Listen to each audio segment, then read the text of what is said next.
Hello बच्चों, good afternoon. जैसा कि आज अपन नया टॉपिक स्टार्ट कर रहे हैं, फोटो पीरियोडिज्म। फोटो पीरियोडिज्म की यदि बात करें तो ये नीट का सबसे इम्पोर्टेंट टॉपिक है, क्योंकि यहाँ से बहुत मोस्टली क्वेश्चंस बनते ही बनते हैं। सबसे पहले हम बात करते हैं फोटो पीरियोडिज्म की। फोटो पीरियोडिज्म को हिंदी में दीप्ति कालिता के नाम से भी जाना जाता है। अब बात करते हैं कि फोटो पीरियोडिज्म कंसिस्टेंस में कैसे आया, इसका एग्जिस्टेंस क्या है। तो सबसे पहले हम बात करते हैं 1920 में दो वैज्ञानिक थे। उन वैज्ञानिक का नाम था, एक का नाम था गार्नर और एक थे एलर्ट। ये जो दो साइंटिस्ट थे, इन साइंटिस्ट ने सबसे पहले फोटो पीरियोडिज्म की खोज की थी। फोटो पीरियोडिज्म को यदि हम और दूसरी भाषा में हिंदी में समझने की कोशिश करें तो दीप्ति कालिता होती है। क्या होता है कि हर एक फैक्टर का, चाहे वो बायोटिक फैक्टर हो और चाहे वो एबायोटिक फैक्टर हो, हर एक फैक्टर का प्लांट की ग्रोथ पे, प्लांट के डेवलपमेंट के, प्लांट की फ्लावरिंग पे, प्लांट के डोरमेंसी पे, डोरमेंसी का मतलब होता है प्रसूति, ग्रोथ और डेवलपमेंट, सारी चीजों में कहीं ना कहीं कोई ना कोई फैक्टर बहुत इंपॉर्टेंट रोल प्ले करता है। वैसे ही है फोटो पीरियोडिज्म। फोटो पीरियोडिज्म का मतलब होता है, फोटो का मतलब होता है लाइट और पीरियोडिज्म का मतलब होता है लेंथ। मतलब सूर्य का प्रकाश किस पौधे को कितना चाहिए, कितना वो लिमिट में लेगा, कितना उसकी क्रिटिकल कंडीशन होगी, ये मायने रखती है दीप्ति कालिता में। तो सबसे पहले हम बात करते हैं 1920 में गार्डनर और एलर्ट, ये दो साइंटिस्ट थे जिन्होंने दीप्ति कालिता की खोज की थी। अब यदि हम बात करें तो इन्होंने खोज कैसे की थी, तो इन्होंने एक प्लांट सिलेक्ट किया था। उस प्लांट का नाम है टोबैको प्लांट। वो टोबैको प्लांट था। टोबैको प्लांट की यदि हम बात करें तो वो टोबैको प्लांट था, उसका नाम था मैरीलैंड। ये आप याद रखिएगा, क्योंकि नीट में हो सकता है बॉटेनिकल नेम पूछ लिया जाए। मैरीलैंड मैमूथ, ये एक प्लांट था टोबैको का, जिसपे उन्होंने सबसे पहले फोटो पीरियोडिज्म की डिस्कवरी की थी। अब जब इन्होंने इस प्लांट के बारे में देखा तो ये टोबैको का जो प्लांट था, तंबाकू का जो पौधा था, हर हर एक रीजन पे अलग अलग तरीके से अलग अलग समय पर फ्लावरिंग कर रहा था। मतलब कहीं, जैसे कि एक एग्जांपल ले लिया जाए, बांग्लादेश में यदि ये दोपहर में इसमें फ्लावरिंग हो रही है तो इंडिया में इसमें फ्लावरिंग का टाइम अलग हो गया, अफगानिस्तान में इसमें फ्लावरिंग का टाइम अलग हो गया, पुर्तगाल में इसका टाइम अलग हो गया। तो इस तरीके से इसकी फ्लावरिंग का जो टाइम था वो अलग अलग होने लगा। तो इस पे फैक्टर्स पे एग्जाम मतलब सारे एक्सपेरिमेंट किए गए, सारी चीजों को जांचा गया। फिर ये देखा गया कि क्या फैक्टर है जो इस प्लांट के फ्लावरिंग पर अफेक्ट कर रहा है। तब ये पता लगा कि ये जो प्लांट की फ्लावरिंग है वो अफेक्ट हो रही है दीप्ति कालिता के कारण। दीप्ति कालिता मतलब फोटो पीरियोडिज्म। अब हम बात करते हैं फोटो पीरियोडिज्म की डेफिनेशन की। तो फोटो पीरियोडिज्म की डेफिनेशन की यदि हम बात करें तो क्या होता है, किसी भी पौधे की वृद्धि, उसकी विकास तथा उसकी फ्लावरिंग, इसको जो प्रभावित करता है, प्रभावित करने वाला जो समय होता है, किसका समय, प्रकाश का समय, मतलब लाइट का समय, कि कोई प्लांट कितनी लाइट ले रहा है, कोई प्लांट कम लाइट लेता है, कोई प्लांट ज्यादा लाइट लेता है, तो उसको प्रभावित करने का जो टाइम होता है that is known as Deepti Kalita, ये जिसको हम फोटो पीरियोडिज्म के नाम से जानते हैं। अब फोटो पीरियोडिज्म की हम यदि बात करें तो हमें पता है कि हर एक प्लांट को दो फैक्टर्स बहुत इंपॉर्टेंट रोल प्ले करते हैं। एक होता है आपका बायोटिक फैक्टर और एक होता है आपका एबायोटिक फैक्टर। सबसे पहले हम बात करते हैं प्लांट के फैक्टर्स की। तो जब कोई भी प्लांट, यदि वो अफेक्ट कर रहा है उस प्लांट पे, ठीक है, उसकी ग्रोथ पे, उसकी डेवलपमेंट के, तो पौधे के वृद्धि और उसकी फ्लावरिंग, इसको प्रभावित करने वाले दो कारक होते हैं। पहला कारक होता है जैविक कारक और दूसरे कारक होते हैं अजैविक कारक। ठीक है, जैविक कारक में आपके सारे सूक्ष्म जीव आ जाते हैं, आपका जो भी इम्पोर्टेंट फैक्टर होते हैं, जो भी सूक्ष्म जीवों से संबंधित जितने भी फैक्टर्स आते हैं वो सारे के सारे जैविक कारक में जाते हैं।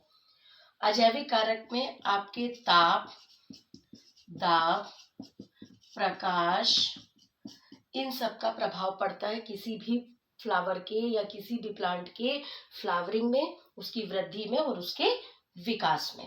ठीक है, तो अब हम बात करते हैं दीप्तिकालिता के आधार पर प्लांट्स को 6 प्रकार में बांटा गया है। आपकी जो एनसीईआरटी की बुक है उसमें केवल 3 ही प्रकार के प्लांट दिए हुए हैं, long day plant, short day plant और डे न्यूट्रल प्लांट। मतलब कि लंबी प्रभाविता वाले प्लांट, शॉर्ट प्रभाविता वाले प्लांट और जो डे न्यूट्रल, मतलब जिनमें कोई प्रभाव, प्रकाश का जो कोई इफेक्ट है वो ज्यादा नहीं पड़ता। ये 3 प्रभाव दिए। 3 मैं आपको और एक्स्ट्रा बताऊंगी जो नीट के या कॉम्पिटिटिव के बेसिस पर एग्जाम्पल आपके वहां पर भी साथ में रहेंगे और वो इम्पोर्टेंट टॉपिक है। चलिए अगला स्टार्ट करते हैं। चलिए स्टार्ट करते हैं टाइप्स ऑफ प्लांट में अकॉर्डिंग टू दीप्तिकालिता। दीप्तिकालिता के अनुसार प्लांट के कितने प्रकार होते हैं? तो प्लांट के दीप्तिकालिता के अनुसार या फोटोपीरियोडिज्म के अनुसार 6 प्रकार होते हैं। सबसे पहला होता है एलडीपी, जिसको कहते हैं लॉन्ग डे प्लांट्स। दूसरा होता है एसडीपी, जिसको कहते हैं शॉर्ट डे प्लांट। तीसरा होता है एलएसडीपी, जिसको लॉन्ग शॉर्ट डे प्लांट के नाम से जाना जाता है। नेक्स्ट है आईडीपीज। आईडीपीज का फुल फॉर्म है इंटरमीडिएट डे न्यूट्रल प्लांट। मतलब ना तो इन्हें ज्यादा लाइट चाहिए रहती है और ना ही इन्हें कम लाइट चाहिए होती है। अगला है डे न्यूट्रल प्लांट।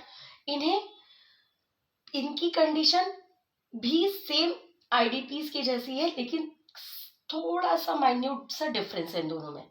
नेक्स्ट और लास्ट एसएलडीपीज। एसएलडीपीज का फुल फॉर्म है शॉर्ट लॉन्ग डे प्लांट्स।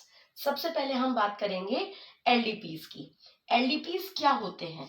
एलडीपीज की यदि हम बात करते हैं तो हर एक प्लांट का फ्लावरिंग का एक कंडीशन होती है, उस कंडीशन को कहा जाता है क्रिटिकल कंडीशन। जैसे एक लिमिट लगी होती है, इस लिमिट के आगे हम किसी भी चीज को ऑक्यूपाई नहीं कर सकते। जैसे एक लिमिट से ज्यादा हम खाना नहीं खा सकते, वैसे ही प्लांट में भी प्रकाश की एक लिमिट होती है। उस लिमिट को इंग्लिश में कहा जाता है क्रिटिकल कंडीशन या क्रिटिकल रीजन। ठीक है, उस रीजन से ज्यादा यदि प्रकाश हम दे देंगे और उस प्लांट को यदि प्रकाश कम चाहिए और यदि हम उसे ज्यादा प्रकाश दे देंगे तो क्या होगा कि वो प्लांट मुरझा जाएगा।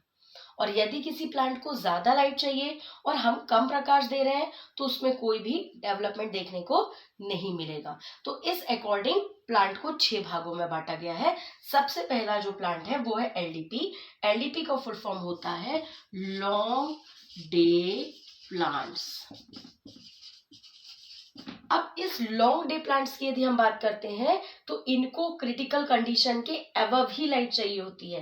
ये क्रिटिकल कंडीशन क्या होती है अब हम उस पर डिस्कशन करेंगे। स्टार्ट करते हैं लॉन्ग डे प्लांट पे। तो लॉन्ग डे प्लांट जो होते हैं वो ऐसे प्लांट होते हैं जिन्हें क्रिटिकल रीजन के हमेशा अबव लाइट चाहिए होती है। ये क्रिटिकल रीजन क्या होता है? यही रीजन होता है जिससे नीचे या जिससे ज्यादा ऊपर प्रकाश एक्सेप्ट करने के अकॉर्डिंग प्लांट को डिवाइड किया गया है। मतलब यदि ये क्रिटिकल कंडीशन है या क्रिटिकल रीजन है तो जो इस क्रिटिकल रीजन से कम लाइट एब्जॉर्ब करता है या अवशोषित करता है जो भी पौधा, वो कहलाता है शॉर्ट डे प्लांट। और यदि इस क्रिटिकल रीजन से ज्यादा की लाइट एब्जॉर्ब करता है या अवशोषित करता है पौधा तो वो कहलाता है लॉन्ग डे प्लांट। तो सबसे पहले हम बात करते हैं लॉन्ग डे प्लांट की। तो लॉन्ग डे प्लांट जो होते हैं इन्हें हमेशा क्रिटिकल रीजन से अबव की लाइट चाहिए होती है। ये हमेशा क्रिटिकल कंडीशन से ज्यादा की लाइट एब्जॉर्ब करते हैं, से ज्यादा इनको लाइट चाहिए होती है। अब इसके एग्जाम्पल हम देख लेते हैं। तो इसका एग्जाम्पल है आपका गेहूं, जिसको कहते हैं ट्रिटिकम। दूसरी है पालक, जिसको कहते हैं स्पिनच। और तीसरा है आपका हायोसेकामस नाइजर। हायोसेकामस, ये नाम याद रखिएगा क्योंकि इससे प्रश्न बनते ही बनते हैं। हायोसेकामस नाइजर, जिसको दूसरे नाम से जाना जाता है हैनबेन के नाम से। हैनबेन एक पौधा है, उस पौधे का नाम है हायोसेकामस नाइजर। ये 3 एग्जाम्पल है किसके? लॉन्ग डे प्लांट के। लॉन्ग डे प्लांट जिसमें की लाइट का कितनी चाहिए? क्रिटिकल रीजन से ऊपर की लाइट चाहिए। इससे नीचे यदि हम लाइट देंगे तो ये प्लांट में फ्लावरिंग होगी ही नहीं, फूल खिलेंगे ही नहीं।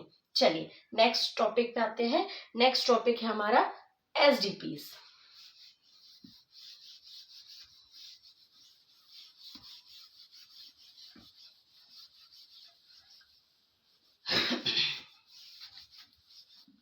दूसरा है हमारा एसडीपीज। एसडीपीज की यदि बात करें तो ये शॉर्ट डे प्लांट होते हैं। शॉर्ट डे प्लांट, इनको शॉर्ट डे प्लांट क्यों बोला जाता है? क्योंकि ये क्रिटिकल रीजन से कम की लाइट लेते हैं। इनके पास क्रिटिकल रीजन से कम की लाइट चाहिए, ठीक है, कम लाइट चाहिए। इसके एग्जाम्पल कौन कौन से आ जाएंगे? इसके एग्जाम्पल आएंगे तंबाकू, सोयाबीन, ठीक है, इसका एग्जाम्पल आएगा तंबाकू, सोयाबीन, और नेक्स्ट है ज़ैंथिया। ये 3 पौधे जो हैं ये शॉर्ट डे प्लांट कहलाते हैं। नेक्स्ट हम तीसरे पे आते हैं। नेक्स्ट तीसरा जो है हमारा वो है LSDP। इसको कहते हैं लॉन्ग शॉर्ट डे प्लांट।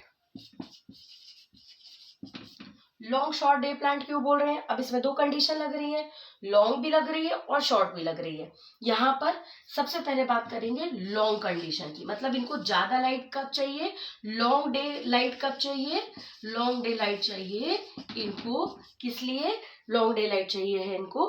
अपने फ्लोरल इनिशिएशन के लिए। फ्लोरल इनिशिएशन का मतलब होता है पुष्पन की प्रक्रिया को लागू करने के लिए। पुष्पन प्रक्रिया के लिए इनको लाइट चाहिए ज्यादा, ठीक है, और ब्लॉसिंग के लिए मतलब फ्लावरिंग के लिए, फूल खिलने के लिए इनको कम लाइट चाहिए, ठीक है। शॉर्ट डे की लाइट कब चाहिए इनको? जब ये फ्लावरिंग कर रहे हैं। फ्लावरिंग का मतलब होता है जब इनमें फूल खिलेंगे तो इनको कम समय की लाइट चाहिए। लेकिन जब इनको कली बनानी है, पुष्प को खिलने के लिए तैयार करना है, उस समय इनको ज्यादा लाइट चाहिए, वो कहलाती है लॉन्ग डे लाइट। तो इसके ये हो गया लॉन्ग शॉर्ट डे प्लांट। इसके एग्जाम्पल जो है, इसके एग्जाम्पल है आपके ब्रायोफाइलम,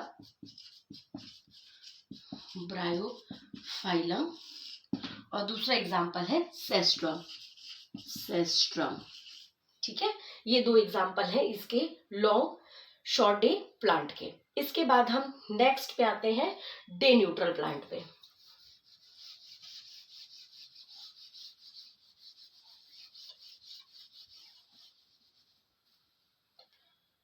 फोर्थ एग्जाम्पल है D and peas. Day neutral plant का एग्जाम्पल होता है डे न्यूट्रल प्लांट्स। इनको क्रिटिकल कंडीशन से ना तो ज्यादा लाइट चाहिए और ना ही कम लाइट चाहिए, ये इन्हें सेम लाइट चाहिए होती है। मतलब पूरे 12 महीने इन्हें सेम लाइट चाहिए होती है, ना इन्हें कम लाइट चाहिए ना इन्हें ज्यादा लाइट चाहिए। तो डे न्यूट्रल प्लांट के जो एग्जाम्पल है वो है आपका खीरा, कपास और मटर, ठीक है। इनको सेम लाइट चाहिए। ये ना इन्हें ऐसा नहीं है कि ठंड में इन्हें लाइट कम चाहिए, गर्मी में लाइट ज्यादा चाहिए, या गर्मी में लाइट इन्हें कम चाहिए और ठंड में ज्यादा चाहिए, नहीं।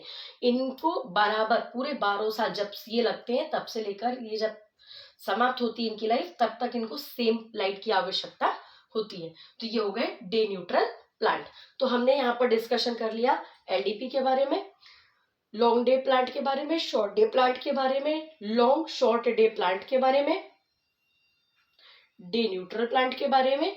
अब हम यहाँ पर 2 हमारे टॉपिक बचे हैं, एक है आईडीपी और एक है एसएलडीपी। उनके बारे में यहाँ पे हम डिस्कशन करेंगे। स्टार्ट करते हैं। फिफ्थ जो है वो है आईडीपीज। आईडीपीज को यदि हम कहें तो ये कहलाते हैं इंटरमीडिएट डे प्लांट्स। इनको क्रिटिकल कंडीशन से बिल्कुल जो मीडियम लाइट होती है वो लाइट चाहिए होती है। इसका एग्जांपल है वाइल्ड किडनी बीन।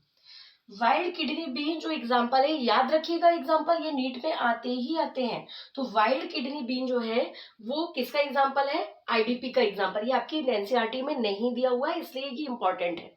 ये कॉम्पिटिटिव पॉइंट ऑफ व्यू से बहुत इंपॉर्टेंट पॉइंट है आईडीपी। तो वाइल्ड किडनी बीन जो एग्जांपल है ये है आईडीपी का, जो जिसमें कि प्रकाश पौधे को ज्यादा नहीं चाहिए, एक मतलब मीडियम लाइट चाहिए होती है।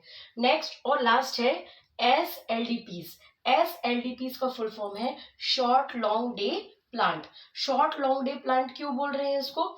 इसमें दो कंडीशन लग रही हैं।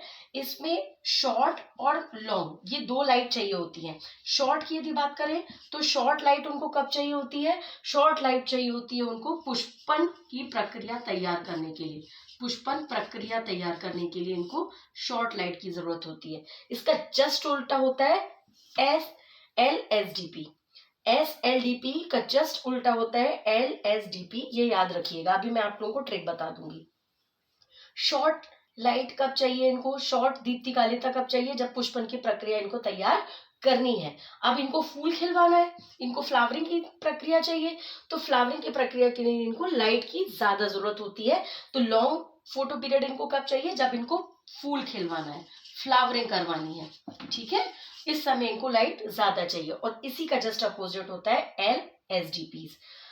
तो यहाँ पर हमारे दीप्तिकालिता के आधार पर 6 प्रकार के पौधे हमने पढ़े, इनके एक बार क्विक रिवीजन हम करेंगे। अब हम बात करते हैं और इम्पोर्टेंट आपको चीजें बता दें। जितने भी एसएलडीपी पौधे होते हैं ये स्प्रिंग मतलब बसंत ऋतु और गर्मी के बीच में, जैसे फरवरी मार्च, इस समय ये फूल खिलते हैं अप्रैल तक, ये कहलाते हैं एसएलडीपी पौधे। और एलएसडीपी पौधे क्या होते हैं? गर्मी और बसंत ऋतु के बीच में जिन पौधों में फ्लावरिंग होती है वो कहलाते हैं एलएसडीपी पौधे। जैसे कि आपका जुलाई अगस्त से स्टार्ट होंगे तो अक्टूबर तक जो पौधों में पुष्पन की प्रक्रिया होगी वो कहलाएंगे एलएसडीपी पौधे। तो एक बार हम क्विक रिवीजन कर लेते हैं। क्विक रिवीजन करने में हमें ये चीजें क्लियर हो जाएंगी। दीप्तिकालिता के आधार पर हमने 5 प्रकार के पौधे पढ़े। सबसे पहला पढ़ा हमने एलडीपी, जिसको ज्यादा प्रकाश की जरूरत होती है। दूसरा हमने पढ़ा एसडीपी, जिसको क्रिटिकल कंडीशन से कम की लाइट की जरूरत होती है। तीसरा हमने पढ़ा डे न्यूट्रल प्लांट, जिसको ना तो अधिक लाइट की जरूरत है ना ही कम लाइट की जरूरत है, ये एक जैसी लाइट पूरे साल भर अपने जीवन काल के दौरान अवशोषित करते हैं। चौथा है intermediate day neutral plants. Intermediate day neutral plants का मतलब होता है इनको ना तो क्रिटिकल कंडीशन से अबव लाइट चाहिए ना बिलो लाइट चाहिए, ये लिमिट में होते हैं, बीच वाले पौधे होते हैं, मीडियम लाइट चाहिए होती है इनको, ये मीडियम लाइट लेते हैं। और ये सेम लाइट लेते हैं, ये सेम लाइट लेते हैं, ठीक है। इनको शॉर्ट लाइट की जरूरत होती है, शॉर्ट लाइट की। इनको लॉन्ग फोटो पीरियड चाहिए होता है, लॉन्ग डे लाइट चाहिए होती है, ठीक है। फिफ्थ है हमारा एसएलडीपी। एसएलडीपी में दो कंडीशन लगती है, शॉर्ट फोटो पीरियड और long photo period. Short photo period इनको कब चाहिए? जब इनको पुष्पन कराना है, मतलब फ्लावरिंग फ्लोरल इनिशिएशन के लिए चाहिए। और लॉन्ग डे लाइट कब चाहिए इनको? जब इनको फ्लावरिंग करानी है, ठीक है। अभी कली बनाना है, कली को तैयार करना है फूल खिलने के लिए, तो वो कौन सी कंडीशन हो गई? Short condition. और जब फूल खिल जाएगा वो कौन सी कंडीशन हो गई? Long condition. लास्ट है एलएसडीपी। एलएसडीपी जो है उसमें भी सेम कंडीशन होती है, शॉर्ट और लॉन्ग। लॉन्ग उनको कंडीशन कब चाहिए? जब पुष्पन कराना है, मतलब कली बनानी है, कली को तैयार करना है पुष्पन के लिए, उस समय उनको लॉन्ग लाइट की जरूरत है, ज्यादा लाइट की जरूरत है।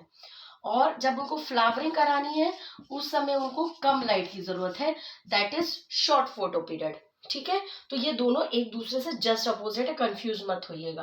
तो यहाँ पर हमने आज दीप्तिकालिता के बेस पर डिस्कशन कर लिया, एलडीपीज, एसडीपीज, एनडीपी, आईडीपी, एसएलडीपी, एलएसडीपीज, ओके।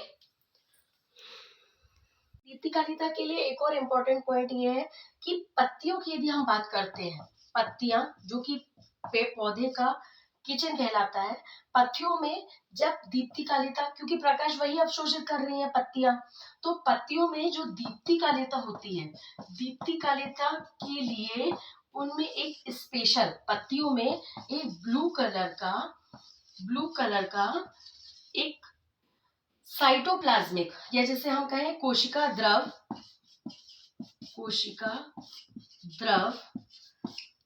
क्रोमोप्रोटीन पाया जाता है। क्रोमोप्रोटीन पाया जाता है। इस क्रोमोप्रोटीन का नाम है फाइटोक्रोम। ये जो फाइटोक्रोम है, यही बहुत इंपॉर्टेंट रोल प्ले करता है। क्योंकि मैं लेक्चर इसलिए हिंदी में दे रही हूँ क्योंकि हिंदी मीडियम के बच्चों की डिमांड थी कि हिंदी में लेक्चर्स बनाए जाए। यदि आपको इंग्लिश में भी लगता है तो आप मुझे मैसेज कर सकते हैं, कमेंट कर सकते हैं, तो मैं इसी टॉपिक को इंग्लिश में भी कन्वर्ट करके आपको वीडियो प्रोवाइड करा दूंगी।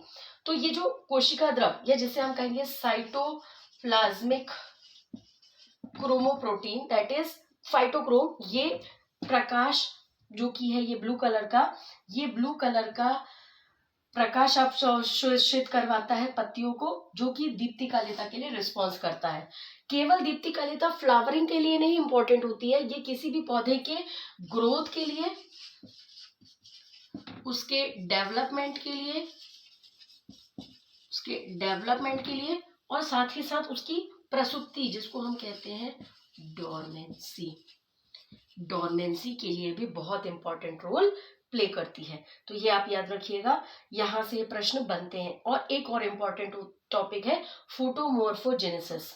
फोटोमॉर्फोजेनेसिस क्या होता है? प्रकाश फोटोमॉर्फोजेनेसिस। जेनेसिस का मतलब होता है संश्लेषण, और फोटो का मतलब होता है लाइट, और मोर्फो का मतलब होता है आकारिकी। जब प्रकाश की उपस्थिति के कारण किसी पौधे की मोर्फोलॉजी, मतलब बाह्य आकारिकी में, जैसे पत्तियां, तना, जड़, फूल, ये सब में जब आकार में वृद्धि और परिवर्तन होता है तो वो कहलाता है फोटोमॉर्फोजेनेसिस। तो यहाँ पर हमारा टॉपिक कंप्लीट हो गया है, ये आप लोग याद रखिएगा। और ज्यादा से ज्यादा इस चैनल को सब्सक्राइब करिए, शेयर करिए, कमेंट करिए। जो भी टॉपिक है, आप जिस टॉपिक पर पढ़ना चाहते हैं उस टॉपिक को आप कमेंट करिए, उस टॉपिक पे आपको वीडियो प्रोवाइड कर दिए जाएंगे। और मेरा चैनल तो आपको पता ही है, @स्वाति शुक्ला 8008, इसको सब्सक्राइब करिएगा। Okay, thank you.